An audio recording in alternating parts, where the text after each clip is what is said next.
Quel lien entre le Nicaragua des années 80 et le Sahel aujourd'hui? Vous étiez des milliers à me poser la question. Voilà ma réponse. Les puissances étrangères ont un mode opératoire.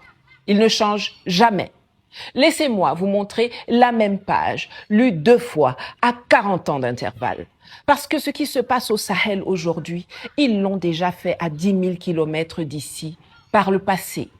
Et ça a marché. Nicaragua, 1979. Les sandinistes de Daniel Ortega prennent le pouvoir. Révolution populaire, soutien massif, réformes agraires, investissements dans l'école et la santé. Un espoir vivifiant anime les populations. Washington ne peut pas laisser passer ça. Pas parce que c'est dangereux militairement pour eux, mais parce que ça pourrait servir de modèle aux autres et remettre en cause son contrôle sur l'Amérique latine. Alors ils ne les envahissent pas, non. Ce serait trop visible, trop risqué. Non, non, non. Ils financent des proxys, les terroristes Contras, à qui ils fixent 3 objectifs, simples et chirurgicaux. Premièrement, épuiser le gouvernement, lui imposer une guerre permanente. Forcer l'État à dépenser en sécurité et en défense ce qu'il devait dépenser en hôpitaux et en routes. Deuxièmement, terroriser la population. Attaquer les coopératives, les cliniques, les écoles, faire associer dans l'imaginaire populaire la révolution à l'insécurité et non plus à l'espoir. Et troisièmement, envoyer un message au continent entier. Quiconque tente de s'émanciper sera détruit, peu importe le soutien populaire qu'il a. Ronald Reagan, le président américain de l'époque, appelait ça la guerre de basse intensité. Pas d'invasion frontale, juste rendre le pays ingouvernable jusqu'à ce que la population elle-même, épuisée, rejette sa propre révolution. Le Nicaragua a tenu jusqu'en 1990 avant que la fatigue et le blocus économique n'aient raison de tout. Maintenant, fast forward, Sahel, année 2020.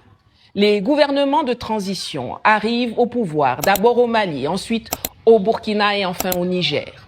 Soutien populaire massif, promesses de souveraineté, de rupture, investissement et espoir de progrès.